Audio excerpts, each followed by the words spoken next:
siwezi kumkosoa wala siwezi kumweka kwenye maana mbaya. Yeye kazungumzia kwenye upeo wake mfupi. Ile ni taasisi kubwa Clown. Inadili na kampuni na watu tofauti.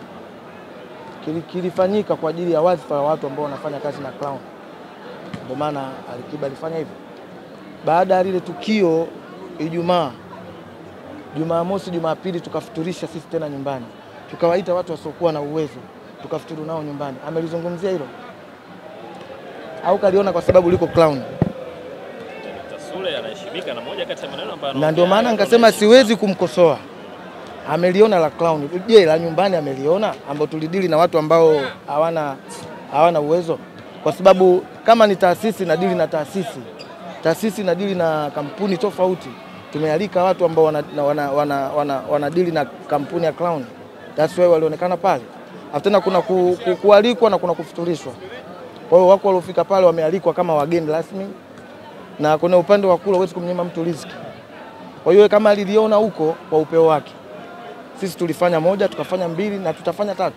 Hatujamaliza kufutarisha. Ila tunaenda kwa kiwango, by kiwango na kiwango. Tumeanza na Clown kudili na taasisi nyingine ambazo tunafanya nazo kazi. Tukarudi nyumbani tukaangalia tunaishi na watu ambao wengine uwezo wa kupata riziki kwao ni mtihani, tukawaalika, tukapata nao iftari. Na bado nyingine zipo nyingi tunaendelea kufanya kwa watoto yatima. Si hatufanyi kwa ajili ya kumuonyesha kila mtu, tunafanya kwa sababu Mwenyezi Mungu anasema kama unacho mpe, asiyokuwa nacho arizike. Kwa hiyo nimesema kwa sababu yeye ameongea. Ila haikuwa mimi natakiwa kusema kiasi gani tunafanya kwa kudili na watu ambao tunaishi nao. Ila kwa sababu yeye ameona apige pale. Yeye alipoona huku tulipofanya kuna watu ambao hawana uwezo. Mtu mdomo mali yake, kuongea ni wajibu wake. Siwezi kumkosoa, ameongea kwa uono wake. Ila sisi hatujamaliza kwenye swala la kufutarisha. Tunadili na engo tofauti. Samahani sana, pia ningependa ajue hilo. Okay, tukiachana na hilo pia wewe ni msanii. Tukirudi katika upande wa sanaa, tumeona Diamond Platnumz alienda Ghana kuperform kwenye birthday ya bilionea huko Ghana, na tetesi zilizopo sasa hivi ni moja kati ya wasanii wa Ghana kususia pesa kutokana na Diamond Platnumz kulipwa, ama Diamond pamoja na Davido kulipwa pesa nyingi zaidi yake yeye. In case wewe Abdukiba umelipwa pesa kwenye party ya mtu na unaweza kuisusia kwa sababu mtu wa nje kapewa pesa kubwa zaidi yako? Siku zote according to Blandi, siku zote kwanza mgeni huwa anapewaga priority. Kwa sababu yeye ni mgeni kwenye taifa ambalo ameenda. Kwa hiyo paka amefikia hatua anafika kule, wamekubaliana pesa ambayo wanatakiwa kulipana. Na ni lazima wamvalue kwa sababu ni mgeni. Siwezi kujua what's going on, lakini kwa upande wangu sitaki kuizungumzia more than more kwa sababu mimi sifanyi kazi mwezi wa Ramadhani. Mimi nataka kuzungumzia kwa upande wako wewe. In case ametokea msanii wa nje. Mimi nishalipwa hela ndogo, ameshuka Chris Brown, nimepanda naye stage moja. Fiesta. Yes. Sasa mimi nitamzungumzia vipi Chris Brown? Nishapanda naye stage moja huyu Roda Chris ametua hapa. Namzungumzia vipi? Fat Joe. Yeah, walifanya sijui nini viwanja vya Jimkana. Nipo. Alitakiwa sasa mgeni lazima apewe priority yake bana. Lazima watu wamheshimu. Kwa hiyo watu kwa wanaweza kuongea siwezi kujua what's going be. Lakini mgeni ana heshima yake kwa sababu paka ametoka kwenye taifa lake kuja kuburudisha kwenye taifa lako, mlikubaliana.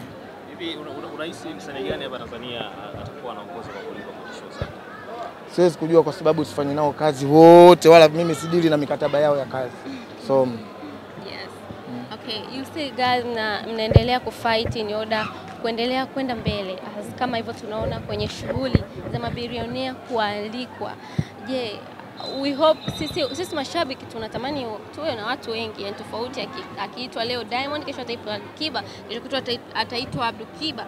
So nyie kwa upande wenu nyie wasanii, you still fight au tayari mmesha relax kwamba huyo anatosha? Fight for to be, yani kuwa is like Diamond Platnumz anaitwa kwenda perform show kubwa like that, yeah, international worldwide. No one ambaye hataki hicho kitu. Yes. Na kila ambaye unaona paka amefikia tu ameitwa akafika, ni riziki yake ile. Kwa sababu riziki ya mtu hamna mja ambaye anaweza kuikalia mlango wazi. Paka ameweza kufika na kwenda kutenda hicho kitu, basi ni riziki yake. Si mbona tumezunguka sehemu nyingi au mimi nimefika sehemu nyingi kwa sababu ni riziki yangu.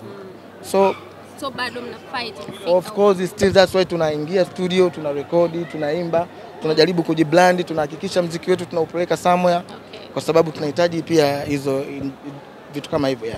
Okay, Abdul Kiba, kwa niaba ya naomba tukushukuru, utatufikishia. Of course mashindano yanaenda vizuri na leo tunatimitisha. Asante sana kwa hilo. Zungumza neno lako la mwisho kwa haya mashindano.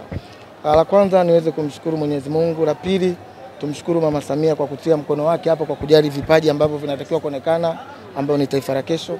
Vile vile bila kuwasapoti, bila kuwasahau bila kuwasahau Clown Media na Clown TV kwa kuonyesha hii michuano, na kuwashukuru wale wote walo join kwenye hii michuano ambao walikuwa ni washiriki, kampuni na timu za wasanii kwa ujumla, na wote ambao wamehudhuria kuanzia mwanzo wa shughuli mpaka leo kufikia hapa.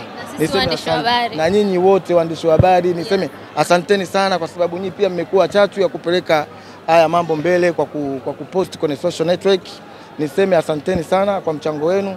Tunawapenda, bado tunahitaji msaada wenu.